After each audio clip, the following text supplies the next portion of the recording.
83,45,879 കുടുംബങ്ങളെ ഉൾപ്പെടുത്തി 1.5 കോടിയിലധികം ആളുകൾക്കിടയിൽ സർവേ നടത്തിയാണ് നമ്മൾ ഡിജിറ്റൽ സാക്ഷരത ആവശ്യമുള്ളവരെ കണ്ടെത്തിയത്. ആ സർവേയിൽ പഠിതാക്കളായിട്ട് കണ്ടെത്തിയത് 21,88,398 പേരെയാണ്. ഇവരിൽ 21,87,966 പേർ പരിശീലനം പൂർത്തിയാക്കി, അതായത് 99.98%. ഇത്രയും പേർ മൂല്യനിർണ്ണയത്തിൽ വിജയിച്ച് സാക്ഷരത കൈവരിച്ചു. ഇപ്പോൾ നമ്മുടെ മാതൃക ദേശീയ തലത്തിലുള്ള നാഷണൽ ഡിജിറ്റൽ ലിറ്ററസി മിഷൻ്റെ ഭാഗമായിട്ടുള്ള കമ്പ്യൂട്ടർ സാക്ഷരതാ പദ്ധതിയേക്കാൾ കുറച്ചുകൂടി വിപുലമാണ്. National digital literacy mission computer സാക്ഷരതയാണ് അതിലാണ് ഊന്നുന്നത്. അത് 14 വയസ്സ് മുതൽ 60 വയസ്സ് വരെയുള്ളവർക്കാണ്. 60 വയസ്സ് വരെയുള്ളവരെ സാക്ഷരരാക്കിയാൽ സമ്പൂർണ്ണ സാക്ഷരത കൈവരിച്ചു എന്നാണ് നാഷണൽ ഡിജിറ്റൽ ലിറ്ററസി മിഷൻ്റെ ഡിജിറ്റൽ ലിറ്ററസി സംബന്ധിച്ച നിർവചനം, അല്ലെങ്കിൽ കമ്പ്യൂട്ടർ ലിറ്ററസി സംബന്ധിച്ച നിർവചനം. അതാണ് നമ്മൾ ഡിജി കേരളം പദ്ധതി ആവിഷ്കരിച്ചപ്പോൾ 60 എന്നത് 65 ആക്കിയിട്ട് ഉയർത്തി. കേരളത്തിൽ 65 വയസ്സുള്ള മുഴുവൻ ആളുകളെയും പഠിപ്പിക്കണമെന്നാണ് കണ്ടത്. എന്നാൽ സർവേ നടത്തി കണ്ടെത്തിയപ്പോൾ അതിൽ 1,35,668 പേർ 76 വയസ്സിനും 90 വയസ്സിനും ഇടയിലുള്ളവരായിരുന്നു.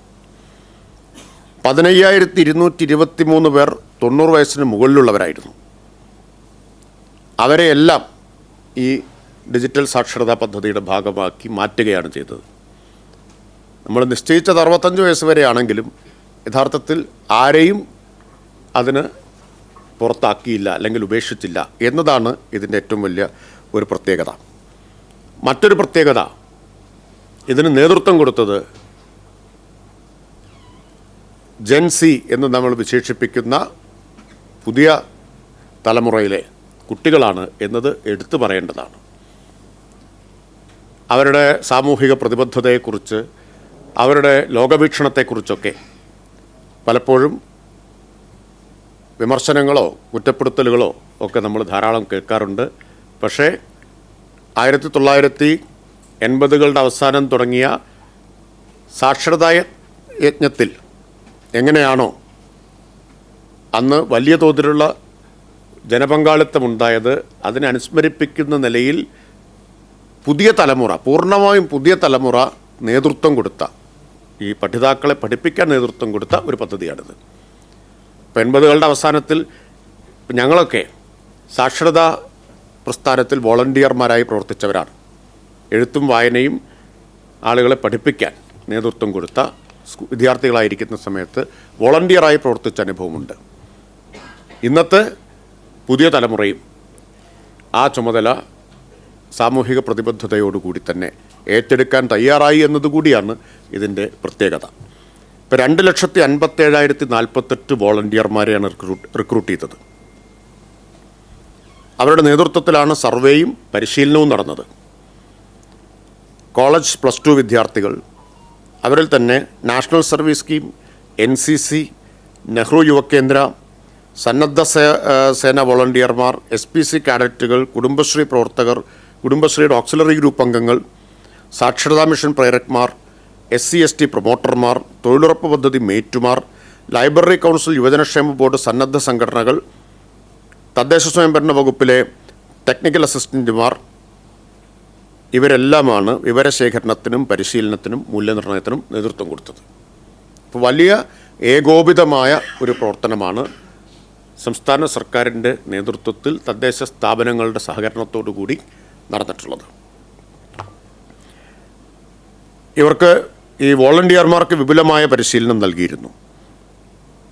ടെക്നിക്കൽ യൂണിവേഴ്സിറ്റി, സാങ്കേതിക സർവകലാശാല, അതുപോലെ ഡിജിറ്റൽ സർവകലാശാലയും കിലയും ഒക്കെ ചേർന്നാണ് മൊഡ്യൂൾ വികസിപ്പിച്ചത്. മാസ്റ്റർ ട്രെയിനർമാർ, അവരെ ഉപയോഗിച്ച് ട്രെയിനർമാരെ പരിശീലിപ്പിച്ചു. ട്രെയിനർമാരെ ഉപയോഗിച്ച് ഈ വോളണ്ടിയർമാർക്ക് പരിശീലനം കൊടുത്തു. വോളണ്ടിയർമാർ വീട് വീടാന്തരം കയറിയിറങ്ങി പഠിതാക്കൾക്ക് പരിശീലനം കൊടുത്തു.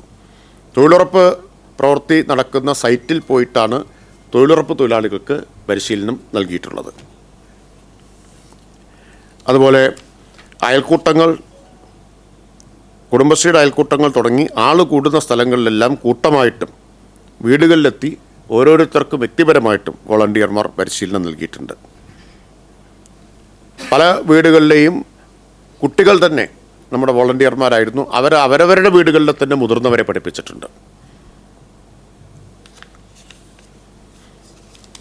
ആകെ പഠിതാക്കളിൽ 8.05 ലക്ഷം പേർ പുരുഷന്മാരും 13.81 ലക്ഷം പേർ സ്ത്രീകളുമാണ്.